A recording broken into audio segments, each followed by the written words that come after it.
Rose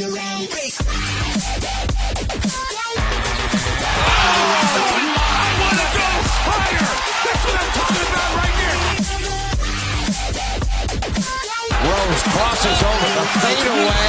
Let me step back and kiss myself. Oh my gosh, it's over.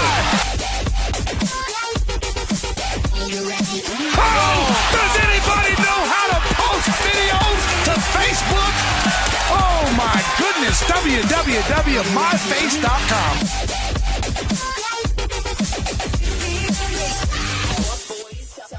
Bonjour à tous et bienvenue dans ce nouveau numéro de l'écho des parquets. On va avoir pas mal de choses à discuter en ce moment, il n'y a pas de match mais il y a quand même une actualité assez forte et pour en parler avec moi, comme d'habitude, Nico. Salut Nico. Ouais, salut. Bon, on vient de se réveiller du coup, parce qu'on a passé la nuit devant l'ordi pour suivre justement tous les transferts qu'il y a eu, donc on risque de bailler. Du coup ça va, t'es pas trop choqué de tout ce qui s'est passé? Choqué non, mais très très intéressé. En tout cas c'est sûr que c'était mouvementé, il y a pas mal de choses à dire. Ça va, on a bien 2-3 heures devant nous, ça va non? Même 5. 5, allez c'est parti, allez on est parti pour 5 heures les gars. Sortez les cafés et tout ça. Et Lucas est là également. Salut Lucas. Salut. Ça va? À peu près. Pareil lui aussi hein, pareil, la nuit devant le PC. Un peu l'air endormi d'avoir suivi sur Twitter tout ce qui s'est passé. Bon du coup les gars, le programme questions des auditeurs et puis un gros focus sur tous les transferts. Ça s'est décanté pas mal hier et la semaine qui est passée, donc on va avoir pas mal de choses à dire. Est-ce que vous êtes prêts? Prêt, toujours. Et ben on y va. Jingle. Parker on the drive, nearly lost it, still dribbling. Parker with 2 to shoot. Just gets it off in time, and he banks it in! What a shot from Parker!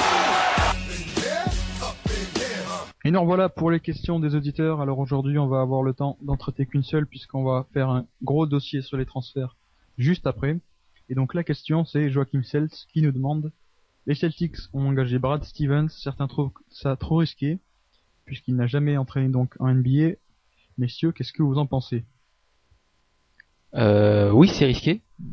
Alors Brad Stevens c'est quand même un jeune entraîneur mais très très coté au niveau universitaire. Il a que 36 ans, on peut peut-être le préciser. Ouais, c'est quoi, il est plus jeune que Kevin Garnett, c'est ça? C'est ça, ouais. Donc voilà, donc ça pose le personnage. Il a fait 2 Final Four avec l'équipe de Butler, qui est une bonne équipe NCAA, mais pas non plus extraordinaire, qui est pas dans les plus hauts sommets. Et pourtant, il les a amenés 2 fois au Final Four, avec notamment Gordon Hayward, mais pas de grandes stars non plus. Juste des bons joueurs. Du coup, c'est vrai, il a une grande réputation à NCAA, c'est un très bon entraîneur, c'est vraiment la nouvelle génération très 2.0 quoi, avec un jeu beaucoup plus assez moderne et tourné vers des nouvelles réflexions. Donc ça c'est un très bon point pour lui. Le seul truc c'est qu'il va devoir se battre contre la malédiction des entraîneurs NCAA qui essaient de faire leur trou en NBA. Il n'y en a qu'un seul qui a à peu près réussi, c'est Larry Brown, je crois. J'ai pas de mémoire, il n'y en a aucun autre qui me vient. Toutes les grosses stars de NCAA de ces derniers temps, ils sont tous plus ou moins plantés. Même si on pourra nuancer pour certains, comme John Calipari, qui a pas eu autant sa chance qu'il aurait dû, je pense. Mais sinon, la plupart se sont vautrés. C'est là la grosse question. Donc toi, par rapport au contexte, on va dire historique et tout, t'es un peu sceptique? C'est pas moi qui suis sceptique, c'est l'histoire elle-même qui l'est. Moi je demande rien de mieux que Brad Stevens réussisse, parce que c'est vrai que de ce qu'on a vu de lui à Butler, c'était très très intéressant, notamment sans jeune âge. Donc moi je serais tout à fait ravi qu'il s'impose. Après l'histoire ne plaide pas du tout en sa faveur, quoi. Donc c'est vraiment ça la question. Il y a sûrement des raisons à ça, je veux dire, c'est pas du tout le même contexte entre la NCAA et la NBA, c'est pas du tout le même fonctionnement non plus. C'est même pas les mêmes règles. Donc peut-être ça c'est un trop gros pas à franchir d'un coup. Peut-être qu'il aurait dû d'abord faire assistant coach. Mais ça... Bon, après s'il y arrive on pourra l'appeler Dieu, hein, je sais pas. À vrai dire, Brad Stevens, j'ai lu une comparaison que j'ai trouvé vraiment pas mal. C'était une comparaison avec le José Mourinho du FC Porto. C'est voilà un coach qui est assez jeune, qui au final a vraiment des certitudes tactiques et qui arrive à avoir des résultats avec une équipe qui est pas une grosse équipe, qui est pas une petite équipe non plus, et qui du coup devient une véritable star à son niveau, quoi. Mourinho c'était une superstar à Porto, comme Brad Stevens était une star en NCAA. Et au final voilà, en développant un jeu d'équipe qui était peut-être relativement moche, quoi, parce que Butler c'était quand même un jeu qui était bien dégueulasse, mais qui était un jeu qui était fixé sur des objectifs, donc notamment la défense. Et voilà, et Mourinho, lui, justement, son passage de Porto à Chelsea a été complètement réussi, et c'est pas impossible que Brad Stevens suive cette voie aussi. Celui, voilà, sa force, c'est d'avoir des certitudes tactiques. Donc voilà, une équipe qui défend très très fort, peut-être assez indigente en attaque, mais vraiment une grosse défense, quoi. Après, voilà, il y a la NCAA, les règles sont pas les mêmes non plus, donc faut voir comment ça va se transposer à la NBA. Mais je pense que c'est intéressant pour Boston d'essayer, quoi. Surtout que voilà, ils visent pas grand-chose l'an prochain. Donc pourquoi pas tenter un coup comme ça avec Brad Stevens. Ça peut marcher comme ça ne peut pas marcher, mais dans tous les cas ils allaient pas faire grand chose l'an prochain, donc Après, je trouve la décision assez intéressante. Je pense quand même que Danny Ainge a fait ça pour que Jason Kidd se sente un peu mieux dans sa peau en tant qu'entraîneur. Parce que du coup Brad Stevens 36 ans. Ouais, en fait il y a une génération de baby coach. Ouais. Non mais plus sérieusement, on se posait la question donc pour Jason Kidd par rapport à la distance qu'il pourrait avoir avec les joueurs. Ça serait un peu pareil avec Brad Stevens qui a 36 ans. Bon, heureusement il n'y a pas trop de vétérans, mais quand même c'est vachement proche des vétérans que tu peux trouver en NBA. Après lui, à la différence, il a quand même dirigé une équipe réellement, dirige des entraînements, diriger des temps morts, des fins de match difficiles. Ça, il les a gérés. Jason Kidd, il les a fait, mais que sur le terrain. Et je pense que c'est en tant que joueur, et c'est peut-être un peu différent. Je sais pas si c'est exactement la même chose en termes de posture et d'image qu'il doit montrer à son équipe pendant ces moments cruciaux. Ça y est, Jason Kidd n'en a pas l'expérience. Stevens là un peu plus, même si c'est pas pareil de l'avoir face à des universitaires que face à des pros confirmés. Et Stevens, il était signé pour 6 ans je crois, hein, donc même si c'est comme dit Lucas, c'est vrai que le pari se tentait, mais est-ce que 6 ans c'est pas un peu trop gros, sachant que ça virer quelqu'un qui a un contrat de 6 ans, ça coûte cher. Bah après je pense que comme Lucas l'a dit, c'est un mec qui a quand même ses certitudes tactiques. Et c'est un mec vachement jeune sur qui tu peux parier, je pense, à l'avenir. Boston ne vise pas non plus grand chose sur du court terme a priori. Donc moi je me dis il peut quand même avoir un peu de temps pour 6 ans, c'est bien parce qu'il aura peut-être le temps de s'installer, d'apprendre le métier, quoi. C'est vrai que ça, même plutôt que de s'installer, voilà, il y a une adaptation à faire à la NBA, sachant que l'environnement n'est pas le même du tout. Et surtout, moi je pense que je pense que c'est le point le plus important, les règles sont différentes. Donc je pense que voilà, le prendre sur 6 ans, c'est au moins lui laisser quelques années d'adaptation, même si tu le gardes pas jusqu'au bout de ces 6 ans si les résultats ne sont pas là. Mais au moins ça lui laisse 1, 2, 3 ans, histoire qu'il fasse un peu ses armes et qu'il s'adapte au jeu NBA. Après la clé pour lui, je pense, ce sera vraiment sa relation avec Rajon Rondo, tant sur le terrain que personnellement. S'il arrive à se le mettre dans la poche et que les deux arrivent à trouver la même longueur d'onde, je pense que toute l'équipe suivra. Et là, ce sera intéressant. S'il n'y arrive pas, non, bon, Rajon Rondo a un caractère, c'est sûr, pas forcément dans le mauvais sens du terme, mais ça doit être pris en compte quand même. Et je pense que ce sera la première bataille de Steven, ce sera vraiment de nouer cette relation avec Rondo et d'être sur la même longueur d'onde. À partir de là, je pense que la base de Boston sera plutôt prometteuse. Bon, on va suivre ça alors. Les questions qu'on a eues à propos des transferts, on va y répondre dans un instant dans notre grosse rubrique transfert, juste après le jingle. Back out Green off the dribble, drives inside the Duncan, blocked by James. What a rejection. James on the drive, leans in, bangs it in, tie game. Et nous voilà pour parler des transferts. Justement, il y en a eu pas mal durant la semaine et dans la soirée de vendredi soir. Ah ouais, José de Calderon, tout ça quoi. Bah. Voilà, alors le premier dossier. Royce White. Ouais, non, donc on attaque évidemment les gars par Dwight Howard qui finalement rejoint les Rockets et abandonne Kobe Bryant aux Lakers. Normal, c'était un peu attendu, hein. On savait que Dwight Howard est quelqu'un qui fonctionne beaucoup à l'affectif et que sa saison aux Lakers a été difficile tant du point de vue sportif que affectif. Du coup, moi ça fait même avant qu'il aille aux Lakers, je pensais que c'était pas une bonne idée pour ces raisons-là. Ça s'est vérifié. Donc du coup c'est pas étonnant que sa liberté en main, il a quitté LA. Ouais, et puis après sportivement c'est peut-être la destination la plus intéressante qu'il pouvait avoir, quoi. Avec éventuellement les Warriors, mais les Warriors ça aurait été difficile au niveau salarial. Voilà, Houston a une équipe qui est très talentueuse, qui est très jeune aussi, où il pourra s'installer durablement et être vraiment la pièce centrale de l'équipe, ce qui n'était pas à Los Angeles. Après pour lui c'est quand même un constat d'échec, quoi, parce qu'il sera resté 1 an aux Lakers. et il en sera parti avec une saison complètement ratée. Donc voilà, quoi. Au cours de la saison, je pensais vraiment qu'il resterait aux Lakers.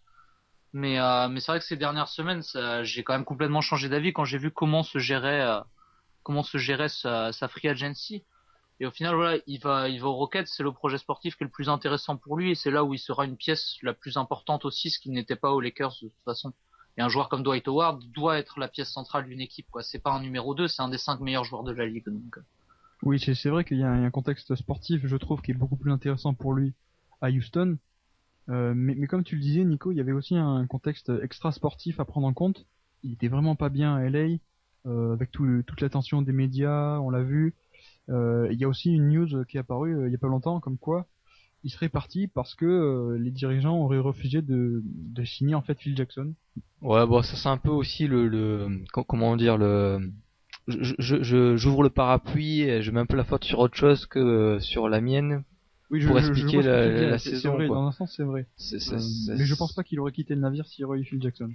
Bah, la présence de Phil Jackson, c'est un tellement grossi, enfin si, que ça aurait tellement changé de choses pour cette équipe des Lakers, dans un sens ou dans l'autre. Hein. Je dis pas que ça aurait fait gagner les Lakers ou quoi, mais ça aurait fait un impact tellement différent que tout ce qu'on a connu là aurait été différent ou remis en cause d'une autre manière. Enfin, ça aurait pas eu tout la même gestion.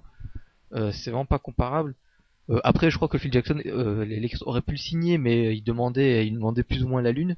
Et la lune, c'est cher, même pour les Lakers. Du coup, Après, ils ont du pognon, les Lakers, hein, ça c'est pas un problème. Ouais, même mais il y avait pour aussi eux, histoire de avoir pouvoir. 3 contrats d'entraîneur à gérer, c'est beaucoup. Non, mais après, pour en revenir à Dwight Howard, au niveau sportif, c'est vrai que Phil Jackson aurait été un meilleur choix pour lui que D'Antoni.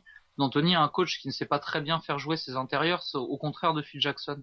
Et le fait de partir à Houston, il se retrouve avec Kevin McHale, qui lui, justement, est un ancien intérieur, et qui lui sait faire jouer les intérieurs avec de bons systèmes. Ouais. Pour un joueur comme Dwight Howard, qui a pas vraiment un jeu offensif très développé, c'est important d'avoir un bon coach, et un bon coach pour faire jouer les intérieurs, ce qu'il n'avait pas à Los Angeles. Donc au final, voilà encore une fois une destination logique dans cette logique-là.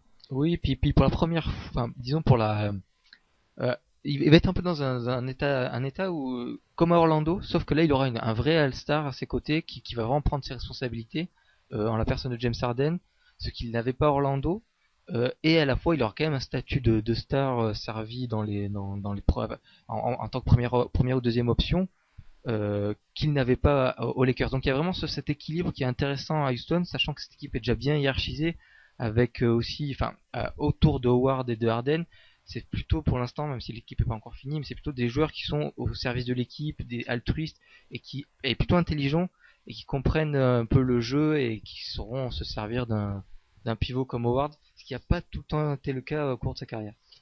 Ah, mais c'est vrai que cette équipe de Houston est belle, quoi, mais après, je suis pas certain qu'elle soit meilleure que ce qu'il a pu avoir à Orlando l'année où ils vont en finale. L'année où ils vont en finale, c'était quand même une très très belle équipe, quoi, et je suis pas sûr que cette équipe de Houston soit meilleure.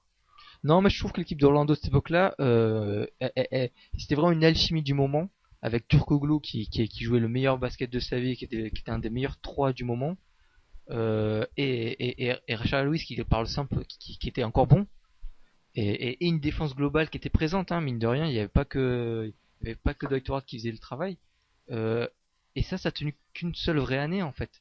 Et c'est pour ça que je parle d'une alchimie qu'on n'aurait pas vraiment pu prévoir à l'avance. Oui, c'est ça, je suis d'accord avec Lucas, il y avait peut-être plus de talent dans l'absolu à Orlando en 2009, mais là où je rejoins Nico, c'est que à Houston, t'as quand même James Harden, et là t'es sûr que James Harden, ce sera pas l'histoire d'un an, une bonne saison ou quoi. Comme dit Nico, c'est un mec qui va être All-Star. Ça, et puis à Houston, ils ont compris aussi, ils ont un système de jeu qui va très bien avec Dwight Howard, donc avec beaucoup de vitesse, de qualité athlétique, ce qui correspond au jeu d'Howard, et aussi beaucoup de spacing. Je veux dire, alors que ce n'était que Asik en pivot, ils arrivaient à trouver beaucoup d'espace et à le servir, et ils jouent toujours régulièrement avec un 4 qui peut s'écarter. Là, il y a encore Motier Jonas et Terrence Jones qui sont là, qui font peut-être office de ce poste 4 qui peut se tirer de loin, qui est là, en attendant un autre joueur qui peut être ou Ryan Anderson d'après les rumeurs, ou voire Josh Smith aussi. Mais déjà on voit que cette équipe de Houston a un système de jeu qui correspond parfaitement à celui de Dwight Howard, parce que c'est celui qui a fait son succès à Orlando en fait. Non, c'est ce que je disais, c'est qu'effectivement, sportivement, c'est le choix le plus logique, quoi. C'est l'équipe dans laquelle il sera le mieux inséré, dans lequel il aura le meilleur rôle et avec vraiment une équipe qui sera construite juste comme il faut pour pouvoir tourner autour de lui. Voilà, là il va être vraiment le centre autour de tout, autour de quoi tout gravite et c'est comme ça qu'il doit être utilisé. Donc vraiment, je trouve que ce choix de Houston est bon, quoi. Mais bon, après il aime bien la pression quand même, quoi. Il est resté dans la franchise de Shaquille O'Neal, il est parti dans la franchise d'Abdul Jabbar, là il va chez Olajuwon. Ça met quand même un peu la pression aussi. Ça fait un peu le héros qui essaie de battre les anciens héros mais qui n'y arrive jamais, quoi. Que ce soit Orlando. À Golden State, il y aurait eu quand même Nate Thurmond, hein, champion avec Rick Barry en 75, si je dis pas de conneries.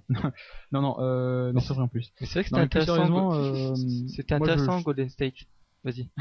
Non, je sais pas ce que vous en pensez, mais moi l'affaire de signer Josh Smith pour ajouter un troisième membre, en faire un Big Three en fait. Je suis pas trop fan parce qu'il va demander beaucoup de sous. Il est pas si jeune que ça. Moi, enfin, c'est un bon joueur, hein, mais c'est pas un joueur sur lequel je mettrais beaucoup d'argent pour former un trio avec James Harden et Dwight Howard. Bah après, faut voir cette équipe de Houston en l'état. Je pense qu'elle peut faire top 4 à l'Ouest. Tu rajoutes Josh Smith, elle fait top 2 à l'Ouest, quoi. Donc, je pense que voilà, signer Josh Smith, s'ils arrivent donc à dégraisser suffisamment au niveau de la masse salariale pour avoir la possibilité de le signer.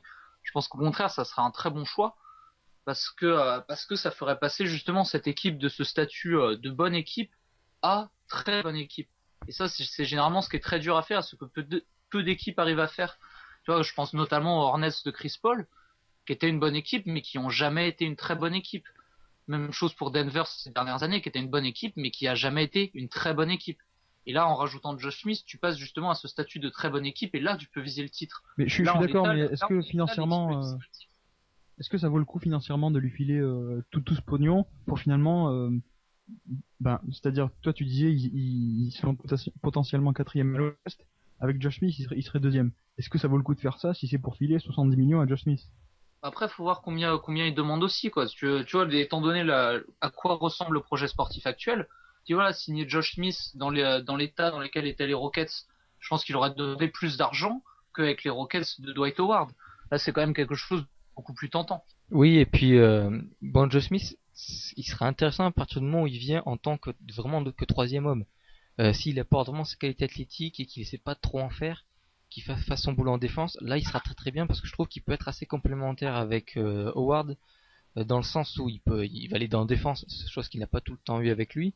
En attaque, il peut un peu s'écarter ou au moins flotter un peu loin, de sorte que le défenseur, le poste 4 qui le surveille, soit un peu loin de la raquette et laisse Dwight Howard en 1 contre 1. Donc ça peut être intéressant. Après, effectivement, il y a toujours un petit risque d'avoir un espèce de Carlos Boozer, par exemple, qui est payé plus cher que ce qu'il apporte, même si c'est toujours un peu discutable. Ou un Stoudemire. Oui, voilà, c'est encore. J'ai pas osé sortir la carte Stoudemire. C'est très différent au niveau de Stoudemire parce que Josh Smith c'est quand même un joueur qui est jamais blessé. Donc Stoudemire, lui, à la base, son contrat, il le vaut largement quand il est pas blessé. Son problème, c'est qu'il est blessé tout le temps. Donc, en revanche, voilà, Boozer ces dernières années, voilà, il est peut-être légèrement surpayé par rapport à ce qu'il apporte, mais il apporte toujours avec consistance, quoi. Voilà, Boozer, c'est minimum 15 points 10 rebonds par match. Donc, effectivement, voilà, au prix où il est payé, c'est sans doute un peu cher, mais un Josh Smith demandera sans doute pas autant qu'un Carlos Boozer à l'époque où il avait signé à Chicago. Donc, moi, ça dépend au prix auquel tu le signes. Mais étant donné de toute façon que les Rockets pourront pas lui offrir un salaire énorme non plus, sous peine de plus avoir de place pour signer d'autres joueurs, je pense que ça serait un bon ajout à cette équipe, quoi, plus que Ryan Anderson. Tiens, mais d'ailleurs, on parle d'un sign and trade, donc pour Josh Smith, concernant Jeremy Lin ou Omer Asik, qui du coup va être relégué sur le banc. Du coup, je me demande si ça va se faire ça, parce que Omer Asik c'était très bien à Atlanta. Mais plus maintenant qu'il y a Millsap qui a signé. Pardon, c'est que toi la question? À Houston, même à Houston. Je comprends pas de quoi tu parles, Nico. T'as dit Omer Asik à Atlanta. Pour faire venir Josh Smith à Houston, on parlait d'un sign and trade avec Omer Asik qui irait à Atlanta. Ah oui, pardon. Oui. Après, voilà, donc c'était bien pour Atlanta d'avoir Omer Asik avant, pour pouvoir mettre à l'Orford en 4, et là c'était une arcade vraiment géniale. Mais maintenant qu'ils ont récupéré Paul Millsap en free agent, ils ont plus de place pour un Omer Asik. Alors on peut toujours s'arranger en faisant tourner à leur fortune poste 2, 4 et 5 et donner une trentaine de minutes de temps de jeu à ces trois-là, mais est-ce que c'est orienter tout son argent sur juste le secteur intérieur, c'est un peu compliqué. Donc là, je sais pas. Mais c'est vrai que dans l'absolu, c'était intéressant ça. Mais du coup, je sais pas si ça va se faire. Moi, Ouais, vas-y, je parle trop aussi. Non, j'ai juste précisé que Houston, un an après, doit s'en mordre les doigts d'avoir signé Jeremy Lin à ce prix-là, alors qu'il y avait peut-être la place, enfin, il y a peut-être la place de signer Josh Smith. Jeremy Lin, je pense pas, plus Omer Asik justement, parce qu'il va avoir un temps de jeu vachement limité avec Howard, donc ils vont être obligés de l'échanger de toute façon. Jeremy Lin, voilà, c'est ça, encore une fois, c'est peut-être un peu cher pour ce qu'il apporte, mais au moins voilà, lui c'est comme je disais pour Carlos Boozer, c'est un joueur qui est régulier, Jeremy Lin. Dans son rôle, il est bon. Donc au final, voilà, ils s'en mordent pas les doigts parce qu'ils ont encore de la place pour recruter. Ils ont beaucoup de joueurs qui sont dans leur contrat rookie, donc c'est pas handicapant pour eux. Par contre, voilà, Meragic, ils l'ont à 8 millions la saison. Ça fait très cher le backup. Donc lui, s'ils arrivent pas à l'échanger, là, ils pourront s'en mordre les doigts. Mais apparemment, je pense pas. Changer, apparemment. Il voudrait peut-être même faire une raquette à Chico Ward. Bon, ça, c'est pas sûr. En tout cas, dans le pire des cas, il voudrait le garder en tant que backup. Ouais, alors après, je me demande si c'est pas un peu un coup de bluff de Houston pour éviter de faire perdre de la valeur à Asik, quoi. Parce que si d'autres équipes disent bah c'est bon, ils sont obligés de se débarrasser du Turc, donc on va leur faire une offre un peu en dessous. Si tout le monde fait des offres un peu basses, ils seront obligés d'accepter au bon moment. Là ils disent bah non, on veut le garder, comme ça ils vont forcer les autres équipes à le vouloir, à proposer un peu plus que prévu. Je pense que c'est un peu cette stratégie là, parce qu'effectivement garder Asik ça sert à rien, et Asik c'est quand même une excellente monnaie d'échange. Et à défaut d'avoir Josh Smith ou Ray Anderson, je me demande s'il serait pas intéressant d'avoir un meneur un peu plus meneur, ou un peu plus quoi, un peu plus enfin, un peu mieux que Jeremy Lin. À la place, ça peut être intéressant aussi. Je n'ai pas d'idée en tête, mais enfin si, peut-être Bruno Jennings par exemple, mais je pense que lui son sort est réglé aussi. Mais voilà, je pense qu'il y a plein de choses à faire avec Jeremy Lin et surtout Omer Asik, et que le Houston pourra continue de se construire une belle équipe. Et même s'il surpaye un peu un joueur comme Josh Smith ou je sais pas qui, c'est pas très grave. C'est une troisième option et que l'équipe est en place.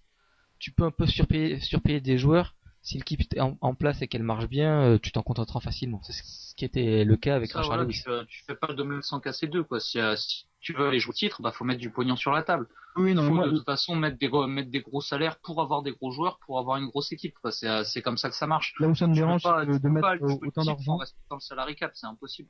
Là où ça me dérange, c'est de mettre autant d'argent sur un joueur qui n'est pas, qui n'est plus aussi jeune, quoi.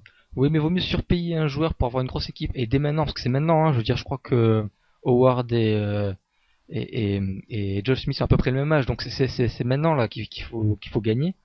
Donc autant mettre un peu plus d'argent maintenant, et après se dire que bon, c'est un peu beaucoup, mais au moins on a une grosse équipe, que refuser, être un peu pingre et ne jamais avoir cette grosse équipe, quoi. Exactement, c'est ça. Voilà, si tu te dis voilà, je fais une équipe pour pouvoir jouer le titre dans 4 ans, c'est complètement crétin. Autant te dire voilà, je fais une équipe, je joue le titre maintenant, paf, quoi. Donc ça sert à rien de se dire je vais prendre un joueur jeune pour essayer de faire en sorte que dans 4 ans je sois bon. Non, le but c'est d'avoir le titre dès maintenant. Et le propriétaire des Rockets avait une phrase que j'avais trouvée très juste, c'est qu'il a dit voilà, de l'argent j'en ai, j'ai beaucoup d'argent, par contre j'ai pas assez de titres NBA. Donc il est dans cette démarche de voilà, de toute façon de dépenser de l'argent pour avoir une équipe compétitive. Et c'est comme ça que tu fais une grosse équipe, il y a pas de secret. Il y a d'ailleurs une autre équipe qui s'est renforcée, donc c'est Golden State qui a engagé André Iguodala pour 48 millions de dollars. Je sais pas ce que vous en pensez, moi je suis pas franchement emballé. Bah vas-y, développe ta pensée, Guillaume. Non, moi je pense ça parce que déjà ça me paraît quand même un peu cher, même si comme tu l'as dit, c'est un joueur constant, donc quitte à le surpayer, c'est pas très grave. Là où ça me dérange, c'est surtout que t'as quand même Klay Thompson, Harrison Barnes qui viennent d'émerger sur l'aile, et que tu viens mettre des bâtons dans les roues. Qui c'est que tu fais démarrer avec, enfin a priori tu vas faire démarrer André Iguodala parce que tu viens de le signer pour 48 millions de dollars. Je sais pas comment vous voyez ça, mais non, moi c'est pareil, je trouve pas très intéressant pour Golden State de récupérer Iguodala, sachant que c'est qui joue sur 2 spots qui sont déjà pris. Donc j'ai vraiment du mal à voir la logique derrière ce choix, même s'ils ont réussi à se débarrasser des contrats de Bidrinch et Jefferson. Voilà, ils avaient de la place sous le salary cap, ils ont payé Dwight Howard. Certes, ils récupèrent un des free agents qui était un des plus intéressants cet été, mais c'était pas du tout celui dont ils avaient besoin, quoi. Donc non, j'ai du mal à voir la logique derrière ça, si ce n'est de récupérer le meilleur joueur disponible, quoi. Mais c'est la free agency, c'est pas la draft. Oui, mais je pense que Golden State avait pas assez d'argent sous salary cap avant la signature d'André Iguodala pour avoir Dwight Howard qui demandait beaucoup plus d'argent. Fallait obligatoirement qu'il passe par un sign and trade. Ils en étaient pas loin, Nico. Ouais, mais c'est pas suffisant quand même, je pense. Parce que ils étaient, je crois, on a calculé hier soir en live, ils étaient à 4 ou 5 millions près de pouvoir accueillir t'es Howard. marrant, toi. 4 ou 5 millions près, c'est pareil, hein. Mais voilà, même. Mais non, mais quand si tu fais. Même, c'est environ ces environ 2 joueurs, ils ont récupéré une grosse enveloppe pour pouvoir recruter, et ils ont tout claqué d'un coup sur Iguodala, alors que eux, leur faiblesse, ça a été qu'ils avaient pas vraiment de banc. Donc je pense que ça aurait été plus intéressant pour eux de récupérer de très bons role players pour avoir un vrai banc, plutôt que de récupérer un joueur qui vient sur 2 spots qui sont déjà pris. Après, voilà, pour défendre. C'était quand même déjà un exploit de virer de ces 2 contrats qui servent à rien. Si c'est pour les dépenser sur un joueur qui va pas être très utile dans leur système, j'ai vraiment du mal à voir la logique. Après, alors je vais défendre un peu Golden State, même si j'ai pas forcément d'opinion positive ou négative pour ce recrutement.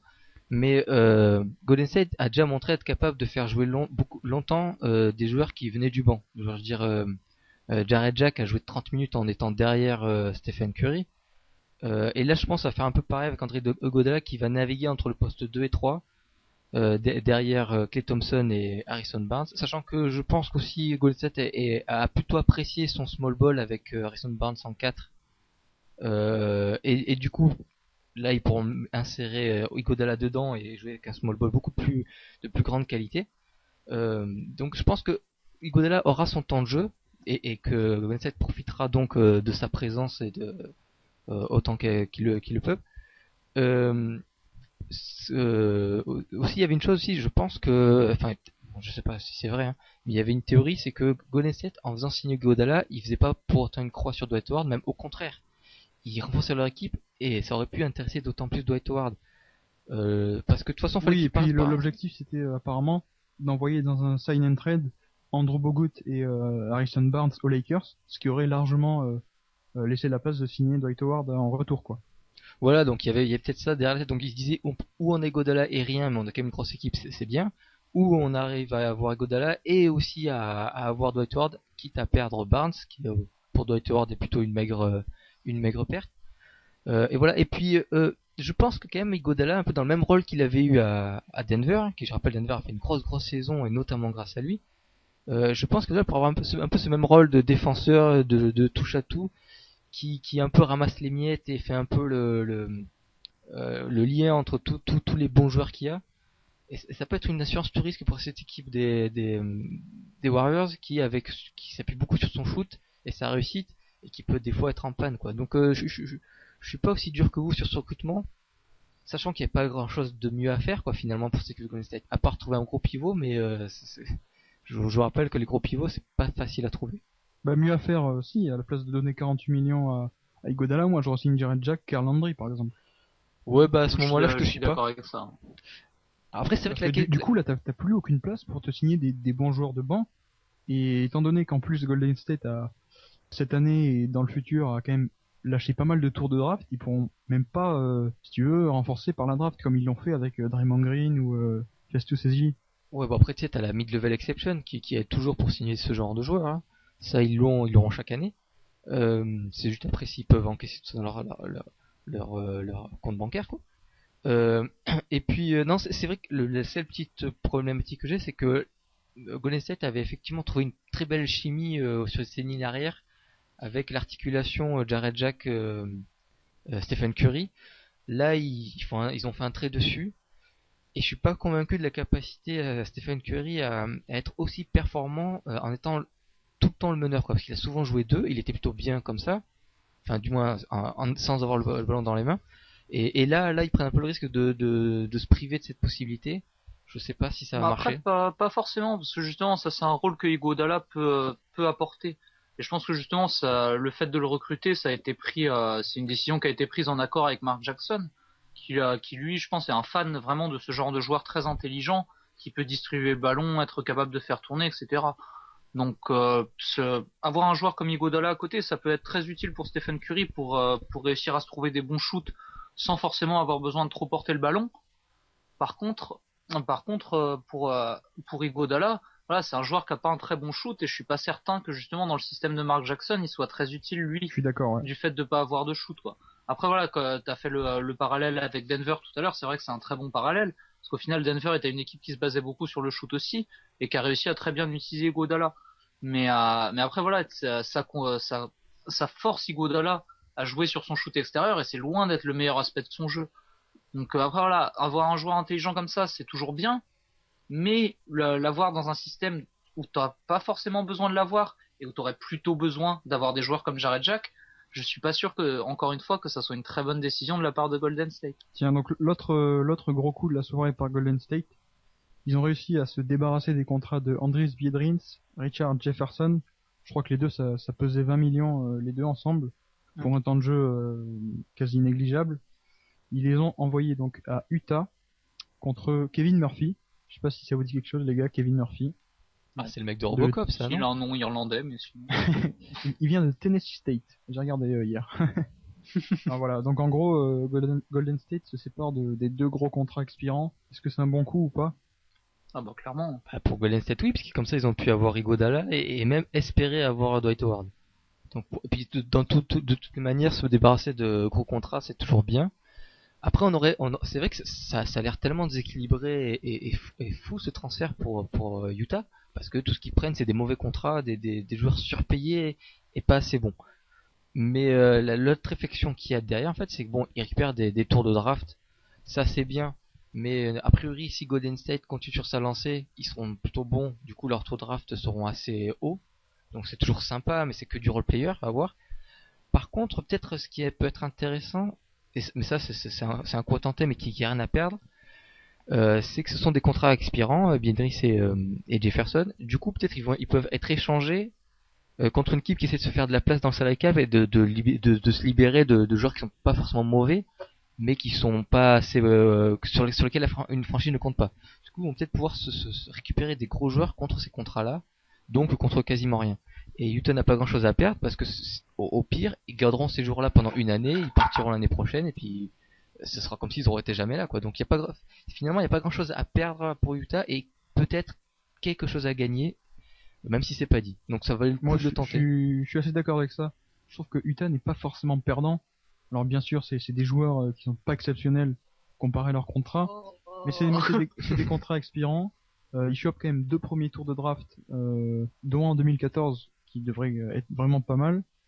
Et puis clairement, de toute façon, Utah joue les premiers choix de la draft l'an prochain, puisqu'ils se sont séparés quand même de Millsap, de Al Jefferson qui est parti à Charlotte. Donc en plus de ça, avoir un Andris Biedrins dans l'effectif, ça aide à être une mauvaise équipe. Ouais, je sais pas si on peut dire que c'est bien pour Utah. Ils récupèrent 2 contrats qui sont absolument pourris. Les Warriors, Non, eux, déjà à la pourris. base, je pense qu'ils en reviennent toujours pas que quelqu'un ait bien voulu les prendre. Non, Parce que bon, il y a encore une semaine, ils se les bouffaient d'avoir utilisé leur amnesty sur Charlie Bell, alors qu'ils se retrouvent avec Jefferson et Biedrins qui avaient chacun 10 millions sur le contrat. Ils arrivent à les refourguer à Utah. Utah récupère les 2 contrats pourris. Pour la même soirée, du coup, ils laissent partir leurs 2 meilleurs joueurs. C'est catastrophique. Tu peux pas appeler ça de la bonne gestion. C'est idiot. non, attends. Il faut avoir une vision plus globale que ça, Lucas, je pense. Utah ne joue de toute façon rien l'an prochain. Et si tu regardes sur un peu plus... Voilà, Utah ne joue rien l'an prochain. Pourquoi? Parce qu'ils ont laissé partir leurs 2 meilleurs joueurs. S'ils les avaient gardés, ils auraient largement pu faire les playoffs encore l'an prochain. Je pense pas que conserver Millsap et Jefferson, ça pouvait payer dans le futur, alors qu'essayer d'obtenir un très bon choix de draft, ça peut avoir une meilleure marge de progression. Et puis les contrats, ils étaient pourris pour Golden State parce qu'ils avaient besoin de place sur la cap cet été, mais ils sont pas du tout pourris pour Utah parce que, comme je dis, d'une part, ils vont pouvoir tenter de l'échanger contre des bons joueurs parce que ce sont des contrats expirants, et d'une part, parce que justement, ce sont des contrats expirants, donc l'année prochaine, ils seront partis, ils seront plus là. Et eux, cet été-là, maintenant là, ils ont pas besoin, ils vont chercher personne sur le marché des free agents. C'est pas cet été-là qu'ils vont essayer de faire quelque chose. Donc ils sont pourris pour Golden State, mais ils sont pas tant que ça pour Utah, à mon avis. Tiens, justement, on a parlé de Al Jefferson rapidement, qui est parti donc à Charlotte pour 41 millions sur 3 ans. Qu'au final, ils laissent partir Al Jefferson et que pour le salaire du coup que lui versera Charlotte, eux, ils vont payer Richard Jefferson et Andris Biedrins. Non, et pour Charlotte, du coup, qu'est-ce que vous en pensez? C'est un bon coup, non? Ah clairement, et ça leur permet d'avoir une raquette qui est hyper complète. et surtout avec 3 joueurs qui vont très bien se compléter. Je trouve voilà, Bismack Biyombo, Cody Zeller et Al Jefferson, tu peux chacun les faire jouer ensemble. Il y a aucun duo enfin tous les duos fonctionnent et tous les duos sont très complémentaires. Avec Jefferson Biyombo, justement Jefferson Biyombo, t'as un très bon attaquant, un très bon défenseur. Zeller Biyombo, pareil, un très bon attaquant, un très bon défenseur. Et Zeller Jefferson, un intérieur très lent et un autre très mobile. Je trouve que vraiment tous les joueurs se complètent très très bien. Et Al Jefferson, pour moi, c'est un des tout meilleurs intérieurs de la ligue, quoi. Le mec, il pèse 20 points, 10 rebonds depuis des années et des années. Et là, voilà, il se retrouve à l'Est. En plus, il n'y a pas trop d'intérieur. Il sera All-Star l'an prochain. Donc, voilà, pour Charlotte, il récupère un All-Star. Et il le paye à sa juste valeur. Donc, très très bon coup pour eux. Oui, et puis je pense pas que Charlotte aura souvent l'occasion de recruter un joueur aussi bon comme ça, sans passer par la draft ou un trade. Donc c'est vrai que c'était dur de passer à côté d'une telle occasion. Et puis j'aime bien aussi l'idée d'avoir un joueur aguerri et qui est habitué à avoir des lourdes responsabilités pour encadrer ou du moins pour prendre la pression à la place de Biyombo et Cody Zeller. Je pense que c'est le meilleur moyen pour que ces deux joueurs prennent la mesure de la ligue, se développent tranquillement et s'imposent s'ils en ont la capacité. Bon, c'est vrai que c'est un bon joueur dans l'absolu. Par contre, moi je me dis, Al Jefferson, j'ai pas envie de le faire jouer au poste 4. Parce que niveau mobilité, niveau tout ça, ça tient pas la route face aux autres poste 4 à NBA. Du coup, une raquette Al Jefferson, Bismack Biyombo, ça manque clairement de mobilité. Et une raquette Al Jefferson, Cody Zeller, niveau défense, c'est vraiment pas top non plus. Non mais n'oublie pas que t'es Charlotte, hein. Non mais ces raquettes ont forcément des inconvénients. Mais je trouve justement, voilà, tu dis que Biyombo est pas mobile, je suis pas d'accord avec ça. Biyombo, c'est un gars qui est très athlétique. Je te parlais de Jefferson. Oui, voilà, mais t'as dit que justement la raquette Jefferson-Biyombo c'était pas très mobile. Au contraire, Biyombo, lui, il brille plus par ses qualités athlétiques et par sa mobilité. Donc non, vraiment. Et lui, justement, il peut pallier aux lacunes défensives de Jefferson ou de Cody Zeller. Je trouve vraiment que les trois se complètent très très bien et ça te donne une rotation qui est hyper cohérente. Oui, et on parle de Charlotte, hein, donc ils peuvent pas non plus faire la fine bouche, même s'ils auront une raquette qui, bon, ça dépend des opinions, mais on peut effectivement considérer ce que tu dis, Guillaume, c'est juste qu'il y aura il risque d'y avoir des trous à certains moments dans ce secteur intérieur. Mais je veux dire, vu les trous qu'il y avait avant, ça reste une progression et Charlotte n'aura pas mieux. Je veux dire, ils peuvent pas faire la fine bouche, ils sont obligés. Et ils sont presque obligés d'accepter ces petits défauts qu'il y a, sachant qu'ils sont pas si gros que ça comparé à l'immense vide qu'il y avait avant, quoi. Je vous rappelle que c'était BJ Mullens quand même, hein, le titulaire. Après, c'est vrai que moi, dans l'absolu, la raquette Al Jefferson, Bismack Biyombo, il y a quand même pas mal de faiblesses. Mais bon, Jefferson, c'est quand même un très très bon joueur, donc passe encore. Moi, là où je trouve que c'est pas pertinent de la part de Charlotte, c'est du coup pourquoi ils n'ont pas pris Ben McLemore à la draft plutôt que Cody Zeller, en sachant que t'allais quand même avoir un super intérieur pendant la free agency. Bon, c'était pas sûr, mais si c'est dans tes plans et tu voulais lui offrir 41 millions de dollars, c'était quand même un peu couru d'avance. Ouais, honnêtement, je pense que même Charlotte. Ça, mais après, je pense que même s'ils avaient le dossier, ils étaient pas forcément sûrs de pouvoir le signer. Voilà, ils lui ont proposé un salaire qui est intéressant. D'autres équipes auraient très bien pu lui proposer aussi. Donc au moment de la draft, je pense qu'ils étaient loin d'être certains de pouvoir signer Al Jefferson. Oui, bon, même s'ils étaient pas certains, si tu te retrouves que avec Ben McLemore, c'est pas non plus dégueulasse. Non, mais ça voilà, on en a déjà parlé la semaine dernière, on en a parlé pendant la draft. Voilà, la sélection de Cody Zeller s'est faite surtout parce que le joueur leur a beaucoup plu pendant les workouts qu'il a fait chez eux, et c'est pour ça qu'ils l'ont pris plutôt que Ben McLemore. Donc voilà, c'est une décision, je pense, qui est pas cohérente de mettre en parallèle avec la draft. Voilà, tu signales Jefferson d'un côté, tu drafts Cody Zeller de l'autre. Faut pas prendre les deux comme un tout. Chaque action est différente parce qu'elles sont différentes dans le temps aussi. Oui, puis si Al Jefferson permet justement à Cody Zeller de se développer tranquillement et de s'imposer, alors que c'est un pari risqué, Cody Zeller, hein. Donc si la présence d'Al Jefferson, qui a 27 ans, il sera pas là éternellement, lui permet de prendre le temps de s'imposer, ce sera tout gagnant, quoi. Je veux dire, tant à court terme qu'à moyen terme. Donc je pense que même en prévoyant de prendre Al Jefferson, c'est pas idiot, quoi. Je pense. Ouais. Bon, tu m'enlèveras pas de l'idée qu'avec un Ben McLemore, quand même, c'est quand même très complémentaire avec un Al Jefferson. Bon, après, t'aurais pris Ben McLemore, on n'aurait pas critiqué non plus grand chose du tout, hein. Ouais, je veux dire, Cody Zeller, c'est vrai qu'il peut devenir une sorte de Lamarcus Aldridge ou de Chris Bosh, ce qui serait génial. Il peut aussi devenir un mec qui n'arrivera jamais à s'imposer un NBA. Mais ça, c'est le jeu de la draft, on sait pas. Moi, je pense effectivement qu'il y a plus d'assurance avec Ben McLemore.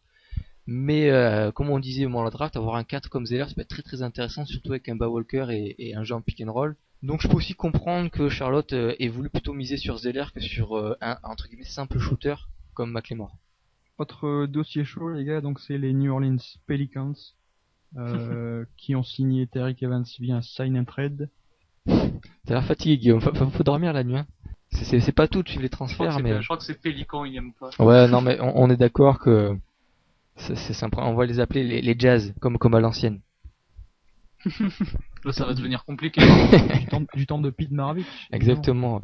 Bah écoutez, moi j'aime beaucoup Tariq Evans. Je pense que contrairement à ce que beaucoup de gens disent, il est pas du tout sur le déclin. Si on regarde son année, en ayant moins le ballon, moins de temps de jeu, il a fait presque aussi bien à la minute, le tout en faisant avec beaucoup plus d'efficacité et en jouant plus sans le ballon qu'il avait fait en avant et circonstances encore plus défavorables dans une équipe qui marchait pas du tout et sans meneur, sans rien. Enfin, le bazar total. Malgré tout ça, il arrive à sortir une fiche de stats plutôt propre. C'est pas lui qui va faire gagner des matchs à lui tout seul, mais il va faire ses stats et de manière assez propre. Ça, c'est bien.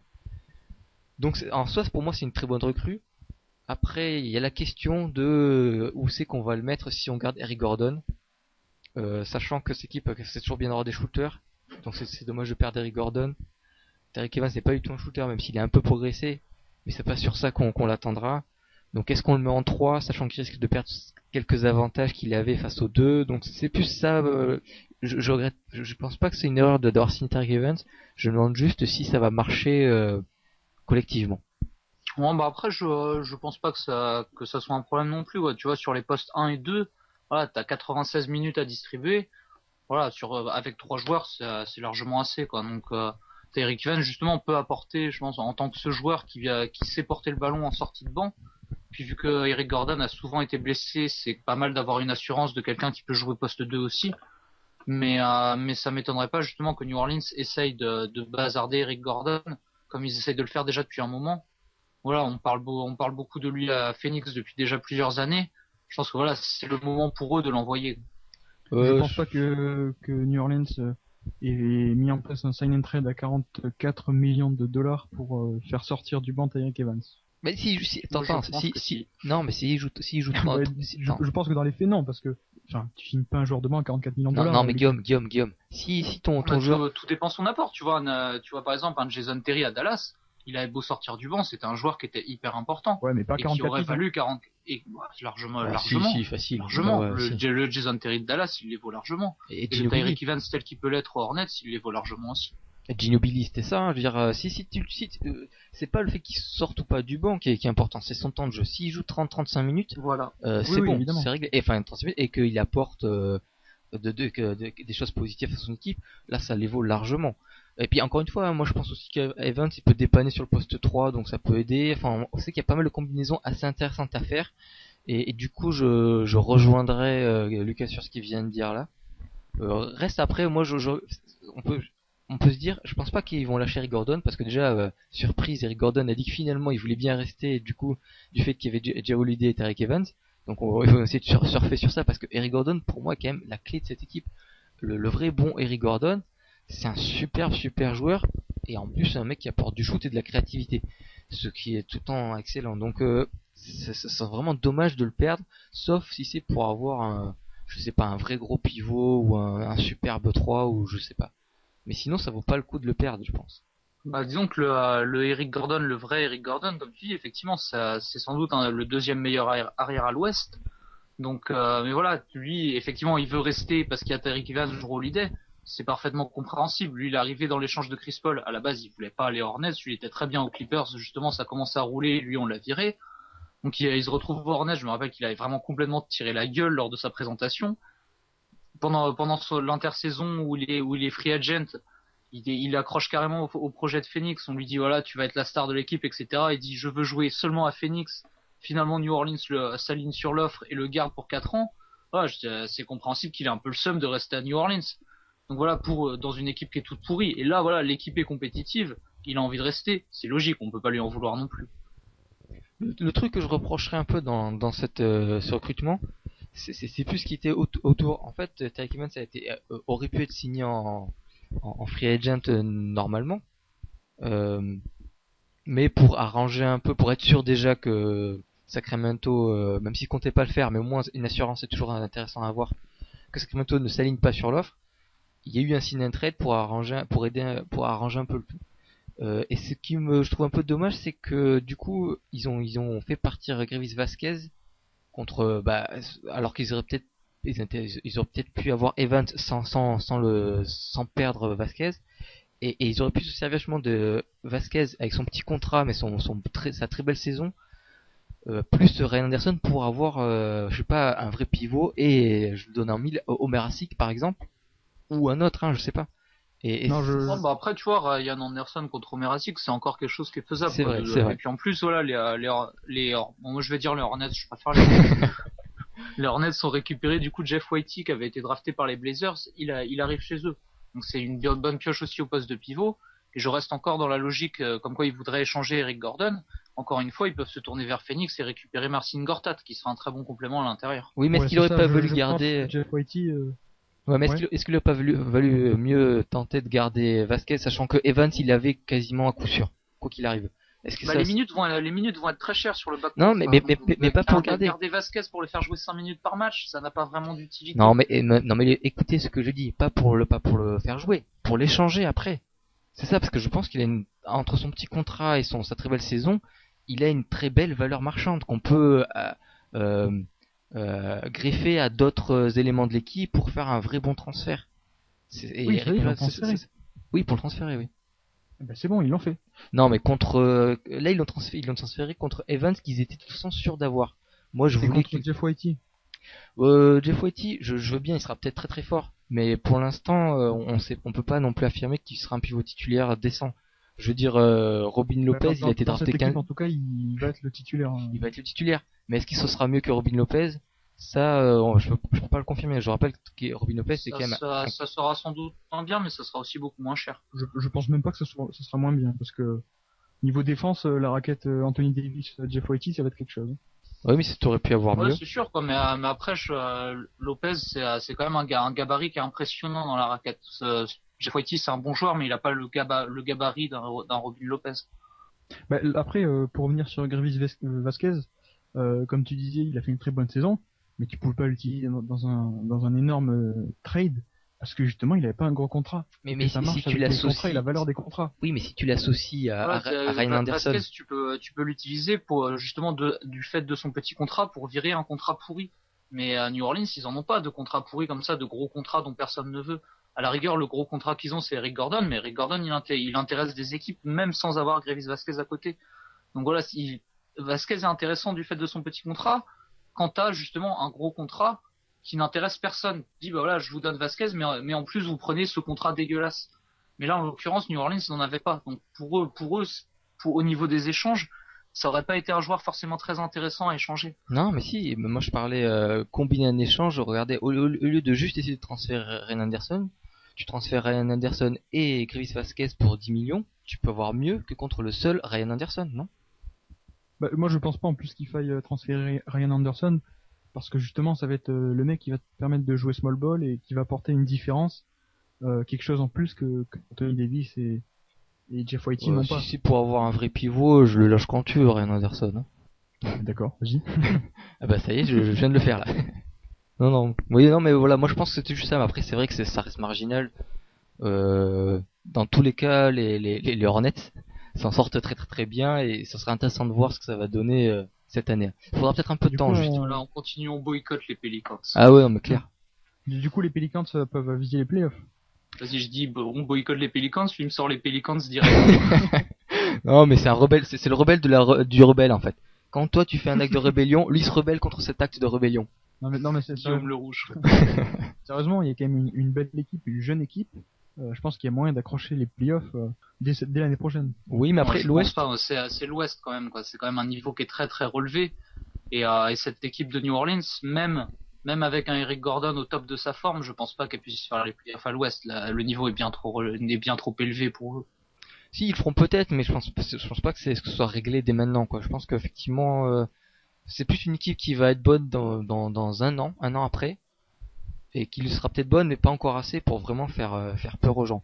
Même si c'est vrai que Denver risque de chuter, que les Lakers on sait pas trop ce que ça va donner, même si je pense qu'ils vont être meilleurs que l'année dernière, paradoxalement. Mais je veux dire, bon, il y a Houston qui s'est pas mal renforcé, Golden State aussi.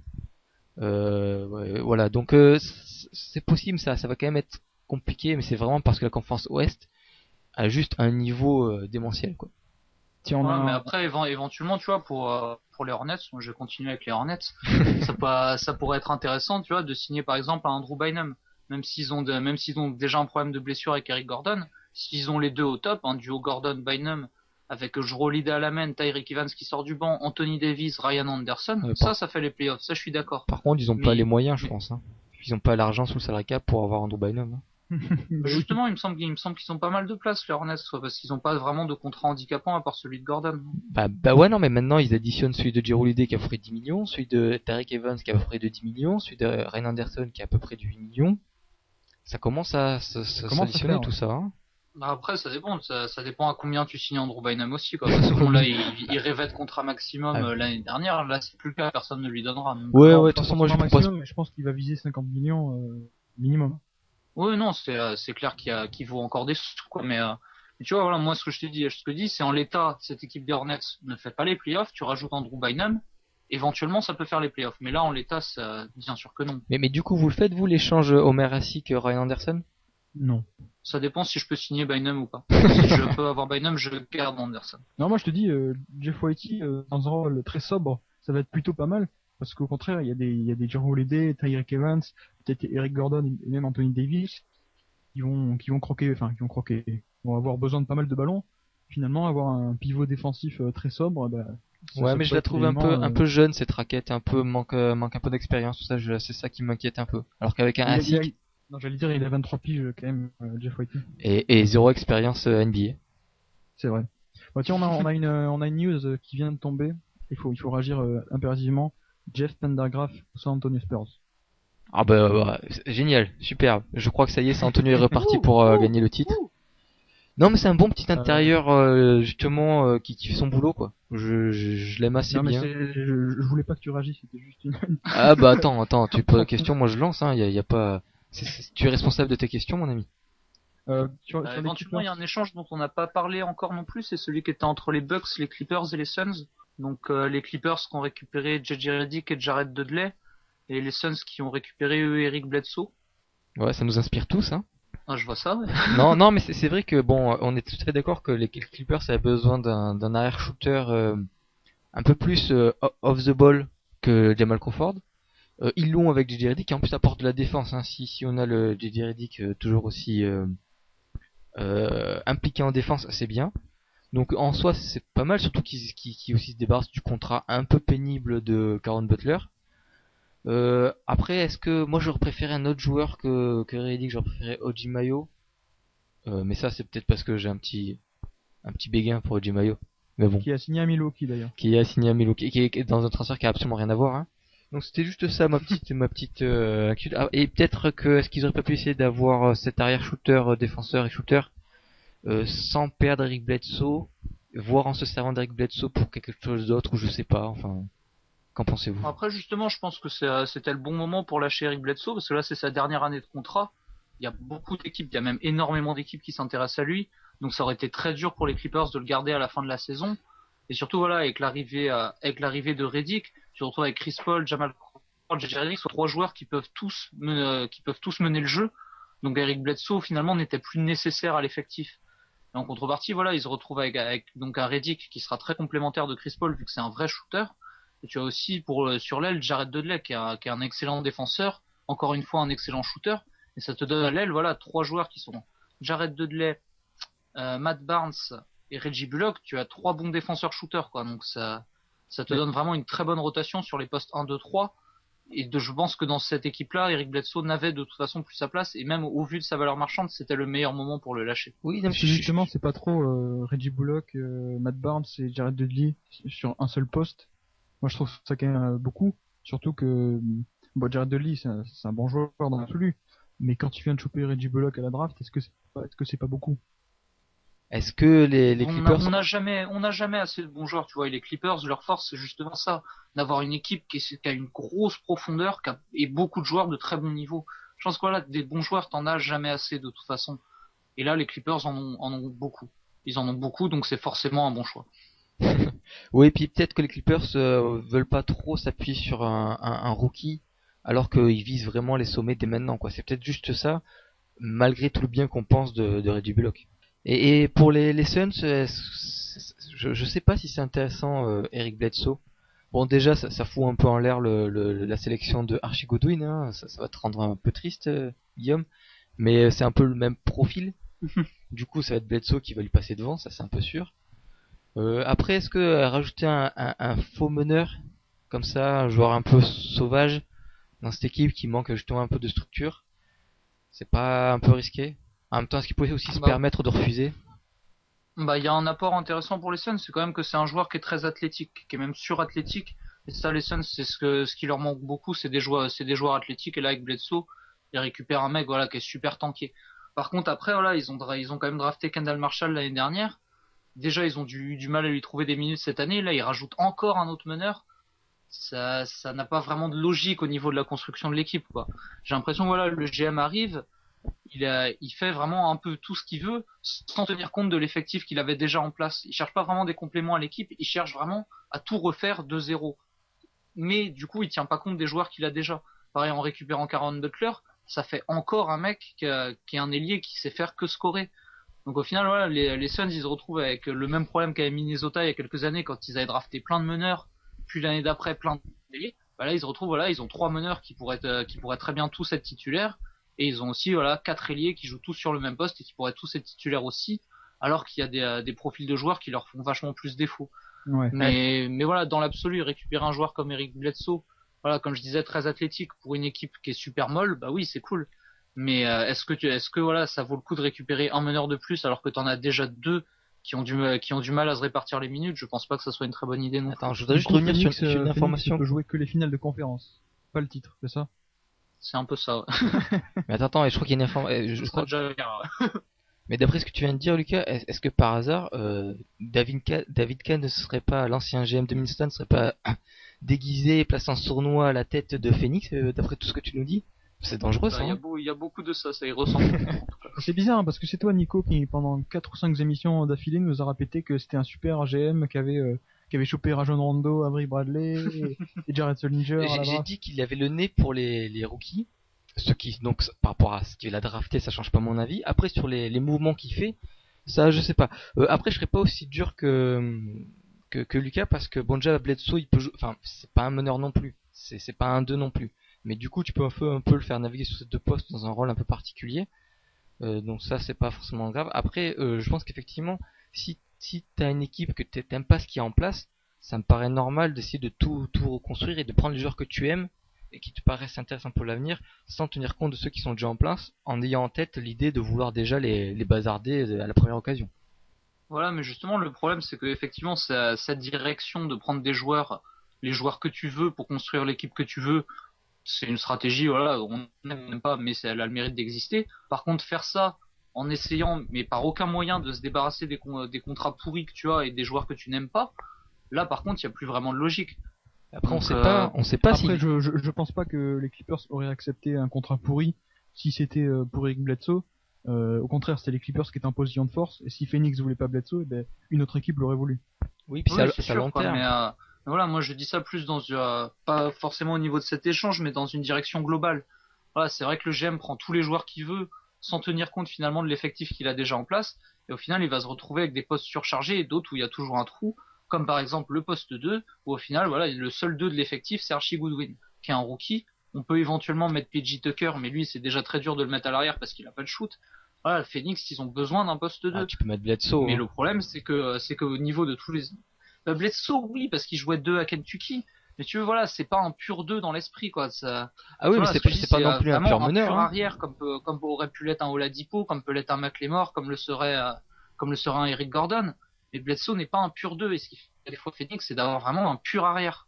Ouais, mais ils ont pas vraiment c'est pas non plus un pur meneur, Bledsoe. Donc, si tu veux le mettre sur le terrain, c'est ou poste 1 ou poste 2. Dans les deux cas, t'es pas tout à fait satisfait. Mais il y a une autre équipe donc on voulait parler. Minnesota qui prend Kevin Martin, c'est ça, à la place de O.J. Mayo. Je sais que nous on était justement plus partisans de O.J. Mayo. Finalement ils prennent Martin. Moi, je suis plus Kevin Martin, justement. Parce que je trouve que Kevin Martin, voilà, même s'il a pas le talent pur d'un O.J. Mayo, c'est un joueur qui, au final, a pour le moment montré beaucoup plus de choses. Voilà, Kevin Martin, il a quand même fait des saisons à 25 points dans un rôle simplement de shooter. Et là, finalement, c'était vraiment ça que cherchait Minnesota. C'était simplement un pur shooter. Et là, avec Kevin Martin, il trouve un des meilleurs purs shooters de la ligue, qui est vraiment capable de mettre beaucoup de points simplement grâce à son shoot. Après, là où ça me dérange, c'est vraiment un très bon move, quoi. Là où ça me dérange, c'est qu'il y a quand même beaucoup de Kevin pour une seule équipe. Il y a de ça. Non, alors c'est vrai que ça se défend tout à fait ton point de vue, Lucas. Après, ce qui me gêne moi, c'est que la défense de Kevin Martin est pas géniale. Celle de O.J. Mayo, au contraire, est plutôt intéressante. Et justement, je trouve que c'est quelque chose qui commence. C'est quand même beaucoup gonflé la défense de O.J. Mayo. C'est pas un super défenseur. Ah bah c'est quand même plus correct que Kevin Martin. Ouais, et puis oui, c'est sûr. Mais voilà, c'est pas Tony Allen non plus, quoi. Ça reste O.J. Mayo. Non, mais je rappelle que quand il était encore à Memphis et que c'était les playoffs Memphis Clippers, celui qui défendait sur Chris Paul, c'était O.J. Mayo en fin de match. Donc avant ça montre... Quincy Pondexter, évidemment. Avant qu'on découvre Monseigneur Quincy Pondexter, c'était O.J. Mayo qui se coltinait sur les possessions importantes. Donc je pense que déjà ça prouve un peu cette force, même si on est d'accord que c'est pas le stopper Tony Allenien, on est bien d'accord. Mais c'est un défenseur plutôt bon. Là où Kevin Martin a toujours été réputé être un peu à la rue de ce côté-là. Et aussi, alors effectivement, Martin a montré plus de choses en carrière que O.J. Mayo. Mais O.J. Mayo, je pense qu'aussi, ce qui est intéressant, c'est qu'il a un peu plus de capacité de création et de dribble, tout en restant ce shooter de très bonne qualité et ce joueur capable de jouer sans ballon. Il y a de ça, mais tu vois, les Timberwolves, ils ont quand même Ricky Rubio, le Gridnauer, JJ Barea. Est-ce que t'as vraiment besoin de quelqu'un qui peut créer balle en main? Pas forcément. T'as plus besoin justement de ces trois meneurs de pouvoir mettre un shooter à côté.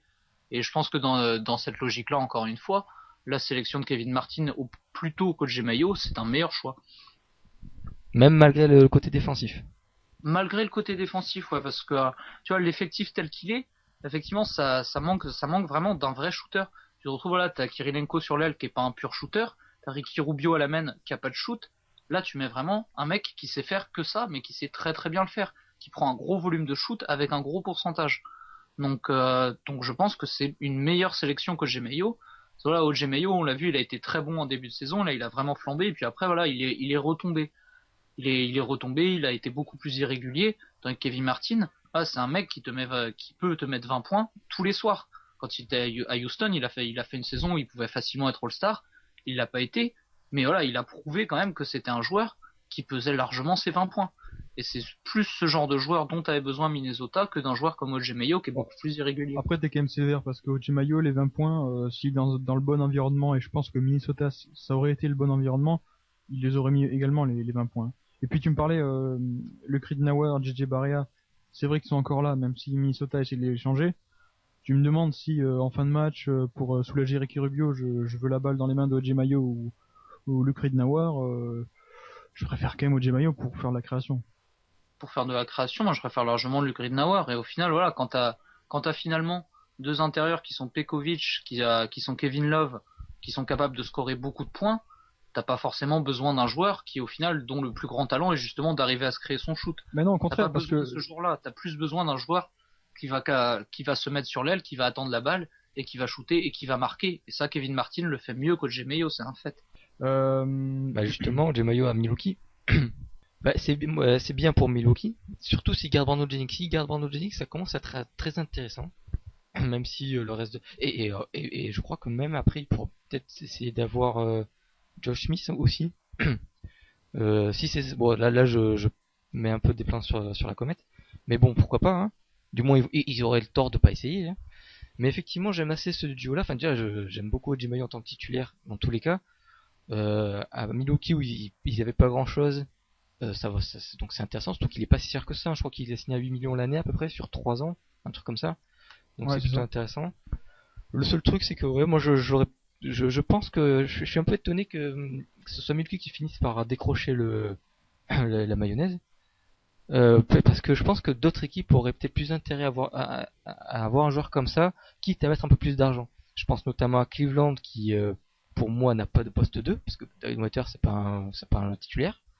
Et là, pour le coup, je pense qu'avec Kyrie Irving, de la même manière que c'est aussi bien avec Brandon Jennings, ça aurait pu être très intéressant et vraiment renforcer sérieusement cette équipe de Cleveland qui, à mon avis, en a vraiment besoin. Donc voilà, je suis juste un peu étonné qu'ils finissent à Milwaukee et qui est pour un contrat pas si énorme que ça. Oui, parce que finalement, Milwaukee, on voit pas une si grande marge de progression que ça, alors que Cleveland, c'est quand même une équipe qui a de l'avenir. Ou même, toi tu dis Cleveland, moi je l'aurais bien vu chez un prétendant au titre meilleur que Milwaukee.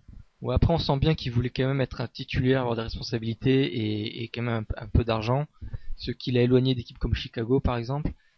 Et peut-être les Clippers, ça je sais pas, ça si les Clippers ils avaient la possibilité de l'avoir avant d'avoir de jeter leur dévolu sur JJ Redick. Doc Rivers le voulait, ce qui prouve encore que O.J. Mayo est un vrai bon joueur. Hein. Mais je sais pas si ça été vraiment possible dans l'état. Et peut-être qu'aussi il a accepté que 8 millions O.J. Mayo, peut-être qu'il demandait beaucoup plus auparavant. Hein. Ça c'est possible aussi. Ouais, du coup, Monta Ellis, qui devrait donc quitter Milwaukee a priori, s'il y a O.J. Mayo et Brandon Jennings qui re-signent. Il y a des rumeurs qu'il envoie à Denver. Moi, je suis pas trop fan. Je sais pas ce que vous en pensez. Je suis pas sûr que Denver ait les moyens pour l'avoir. Hein. Financier, je parle. Sauf a priori, si justement le départ d'Iguodala leur offre cette flexibilité là. Non, je suis pas convaincu. Mais après, je pense pas que ce serait la meilleure destination non plus pour lui, quoi, ni pour Denver. Cela, Denver s'était quand même construit quelque chose de pas mal avec Iguodala qui était dans ce rôle de joueur intelligent qui peut un peu tout faire et des shooters autour. Ah, Monta Ellis n'est pas un shooter, Monta Ellis n'est pas un joueur intelligent. Donc ça colle assez mal, quoi. Surtout qu'en plus voilà, avec le nouveau coach Brian Shaw, ça va être un jeu, je pense, beaucoup plus tactique dans lequel quelqu'un comme Monta Ellis n'a pas forcément sa place. Et est-ce qu'il existe une bonne destination pour Monta Ellis ? Le backcourt Ty Lawson, Monta Ellis.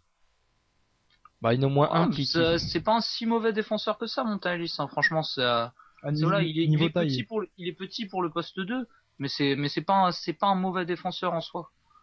Bon, quand il a envie alors. Hein. Quand il a envie. On est bien d'accord. Et est-ce qu'il existe une bonne destination pour Monta Ellis finalement ? J'étais en train d'y réfléchir, peut-être Cleveland éventuellement, comme tu l'avais dit pour O.J. Mayo. Ça serait une destination qui aurait pu être intéressante pour lui. Est-ce que parce que bon, on parle déjà du problème de partage de balles entre Dion Waiters et Kyrie Irving. Est-ce que ce serait pas encore pire avec Monta Ellis ? Puis il y a peut-être un peu de ça quand même, tu vois. Monta Ellis, Stephen Curry, c'était un duo qui marchait quand même plutôt pas mal.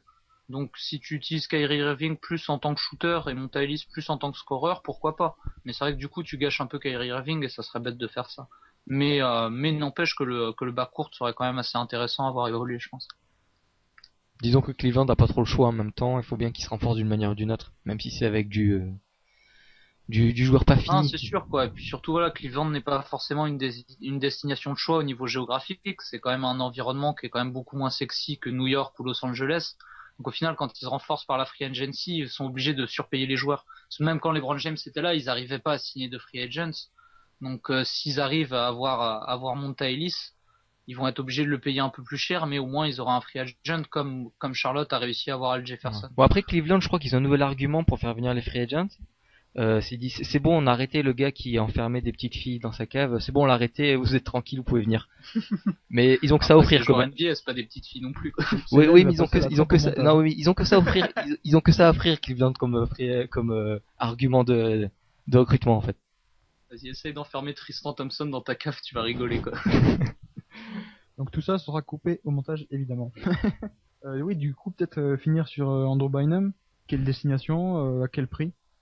Cleveland, allez c'est parti, on met tout le monde à Cleveland. Non, éventuellement, moi je penserais Portland. Portland serait une bonne destination pour lui. Oula, il y a le précédent Greg Oden qui risque de faire un peu peur aux dirigeants des Trail Blazers. Mais je pense que au vu de l'effectif, ça serait quand même le complément idéal de tout ce qu'il y a déjà en place. Je pense pas, il vient quand même de choper Robin Lopez via un échange, c'est qu'a priori pour le faire jouer. Oui, voilà, mais Robin Lopez, si tu l'utilises en backup, c'est mieux. Voilà, avoir Robin Lopez en titulaire, c'est moyen. Avoir Robin Lopez en remplaçant, ça veut dire que t'as un meilleur joueur devant. Et ça, par contre, c'est une bonne nouvelle. Après, je sais pas si si je suis Portland, je prends pas Andrew Bynum parce que t'as quand même un historique et ça date pas que de Greg Oden.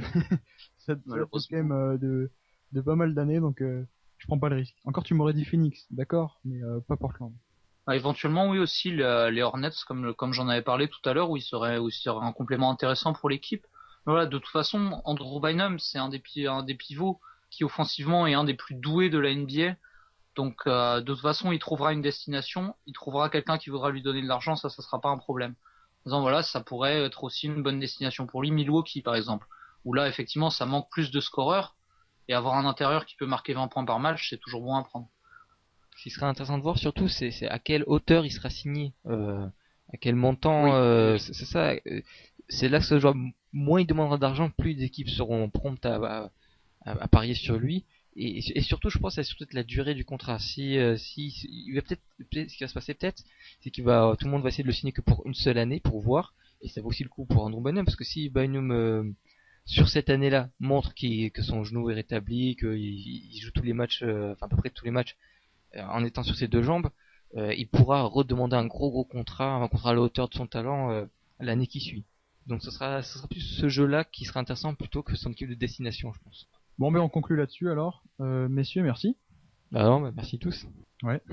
et à bientôt alors. Ciao. Peace. Let's go. Oh, Wade, what a play! Wow. Oh, wow, I don't believe what he did. How about that? Wade from behind takes it away. Chalmers. Oh, dang! Whoa!